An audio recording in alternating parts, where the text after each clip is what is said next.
बिस्मिल्लाहिर्रहमानिर्रहीम। अस्सलाम वालेकुम डियर स्टूडेंट्स, उम्मीद है आप सब अपने घरों में खैरियत से होंगे। आज का हमारा टॉपिक है disadvantages of database management systems. हमने प्रीवियसली लेक्चर में देखा था advantages of database management system and उससे प्रीवियस हमने देखा था कि डेटाबेस मैनेजमेंट सिस्टम क्या है और उसके ऑब्जेक्टिव्स क्या हैं। एडवांटेजेस के बाद हम इसके बाद आते हैं disadvantages of database management systems. जैसे कि आपको पता है प्रोज एंड कॉन्स हर चीज़ के मौजूद होते हैं, एडवांटेजेस भी हैं, डिसएडवांटेजेस भी हैं। आज हम जिक्र करेंगे कि इसके क्या डिसएडवांटेजेस हैं।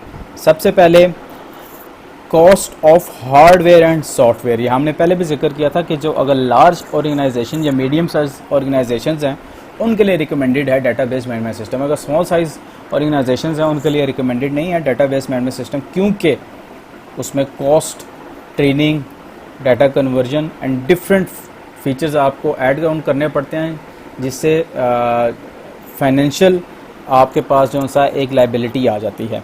पहला है cost of hardware and software. A processor with high speed of data processing and memory of large size is required to run that database management system software. Similarly database management system software is also very costly. सबसे पहले आते हैं hardware and software cost की तरफ। तो आप जो भी डेटाबेस मैनेजमेंट सिस्टम यूज़ कर रहे हैं, माइक्रोसॉफ्ट एक्सेस यूज़ कर रहे हैं, ओरेकल यूज़ कर रहे हैं, उसके लिए आपके पास हाई प्रोफाइल कंप्यूटर सिस्टम होना चाहिए जिसमें वो स्टोर होगा, उसकी प्रोसेसिंग कैपेसिटी ज़्यादा होनी चाहिए, उसकी रैम मेमोरी कैपेसिटी ज़्यादा होनी चाहिए ताकि आप उसको इजीली एक्सेस कर सकें, उस पर लोड पड़े तो वो जो सा है हैंग ना हो जाए। और similarly database management system software costly है, महंगे हैं, एक्सपेंसिव हैं।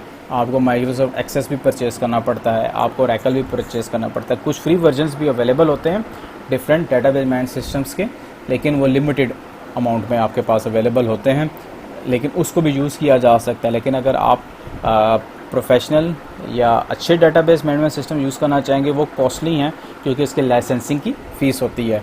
Cost of data conversion. Basically हम ट्रेडिशनल फाइल सिस्टम से कन्वर्ट होकर जा रहे हैं कहाँ पे, डेटाबेस मैनेजमेंट सिस्टम की तरफ।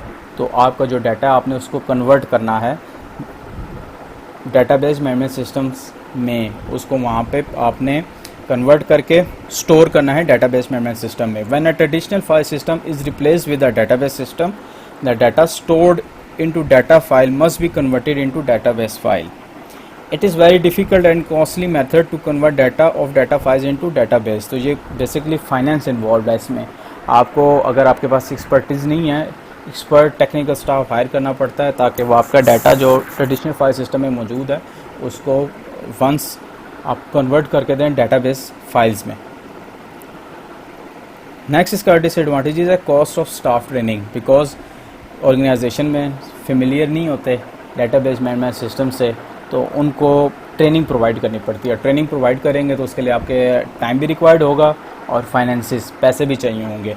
तो ये भी एक इसका डिसएडवांटेजेस है। Most database management systems are often complex systems. Basically complex systems होते हैं, इसलिए इसके लिए टेक्निकल स्टाफ को हायर किया जाता है। So the training for users to use the database management system is required. Training is required at all levels including programming, application development and database administration. The organization has to pay a lot of amount for the training of staff to run the database management system. तो organizations को different training staffs को पैसे देने पड़ते हैं ताकि वो master trainer से ट्रेन किया जाए उनका स्टाफ, ताकि वो डाटाबेस को यूज़ कर सकें, एक्सेस कर सकें। नेक्स्ट जो इसका डिसएडवांटेज है अपॉइंटिंग टेक्निकल स्टाफ। जैसे कि मैंने जिक्र किया था कि डेटाबेस मैनेजमेंट सिस्टम हर कोई बंदा रन नहीं कर सकता, इसके लिए ट्रेनिंग भी रिक्वायर्ड है।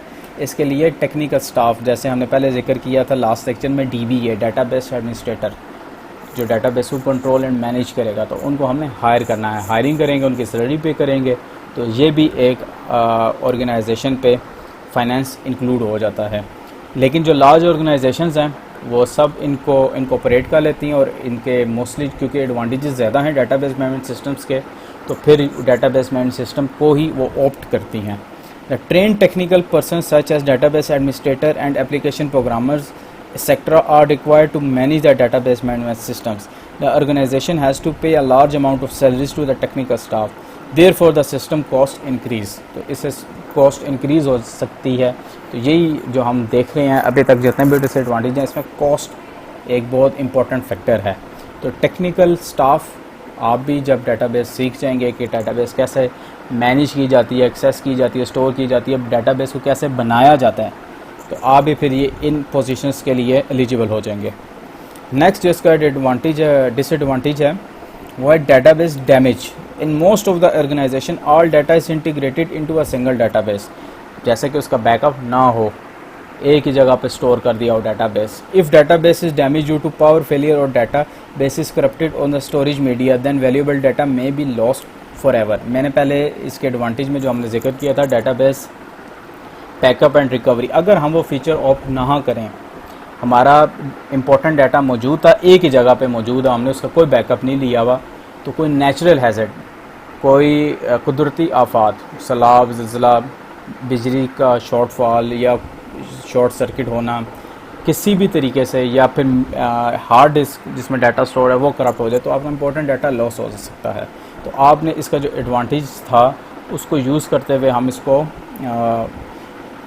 काउंटर कर सकते हैं ताकि हमारा जो डेटाबेस है वो डैमेज ना हो। लेकिन अगर हम वो फीचर नहीं यूज़ करें तो हमारा डाटा वनरेबल रहेगा हमेशा के लिए कि डेटाबेस और डाटा हमारा लॉस हो सकता है।